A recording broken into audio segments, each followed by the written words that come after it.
बिस्मिल्लाहिर्रहमानिर्रहीम अस्सलाम वालेकुम। जेम्स वेब टेलीस्कोप बहुत ही जल्द सोलर सिस्टम के बादशाह गैस जायंट जुपिटर की तरफ नज़र डालेगी।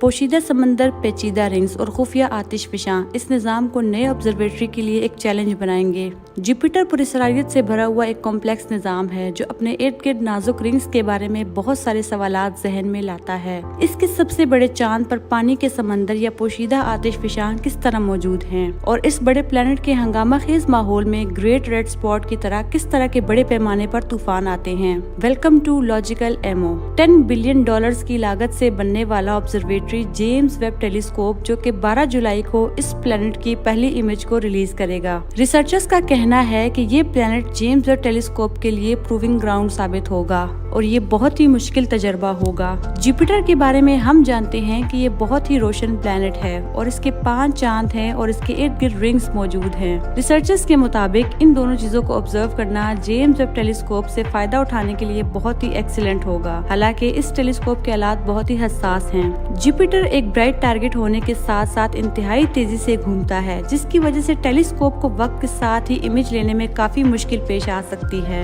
इस चीज को कम करने के लिए टेलीस्कोप को वेब इंस्ट्रूमेंट के मुताबिक कैलिब्रेशन की जरूरत होगी। इन चीजों को कंट्रोल करने के बाद वेब टेलीस्कोप के 18 सेगमेंट्स मिरर और 4 इंफ्रारेड इंस्ट्रूमेंट्स इमेज लेने के काबिल होंगे। जुपिटर के माहौल का मुताला करने में नुमाया इजाफा होगा। टेलीस्कोप पोलर रीजन्स में खुफिया तूफानों का मुताला करेगी और इसके अलावा नासा के जोनो स्पेसक्राफ्ट की मदद से हवाओं, बादलों, गैस और दर्जा हरारत की भी जांच पड़ताल की जाएगी। ग्रेट रेड स्पॉट जिस पर टेम्परेचर नाकाबिले यकीन तरीके से चेंज होता है। ग्रेट रेड स्पॉट एक बहुत ही हाई प्रेशर रीजन वाली जगह है जिस पर एंटी साइक्लोनिक तूफान आते रहते हैं और ये सोलर सिस्टम में किसी और प्लेनेट पर इस तरह के तूफान मौजूद नहीं हैं। रेड स्पॉट का रंग सुर्ख इसलिए है कि इसमें ऑर्गेनिक मॉलिक्यूल्स, रेड फास्फोरस और दूसरे एलिमेंट्स मौजूद हैं जो कि जुपिटर के अंदर से आते हैं। रिसर्चर्स का कहना है कि उम्मीद है कि जुपिटर रिंग में मजीद छोटे चांद मौजूद हों, लेकिन इनको ऑब्जर्व करना काफी मुश्किल होगा क्योंकि जुपिटर की ज्यादा रोशनी की वजह से हो सकता है कि वो वाज़ेह नजर न आए।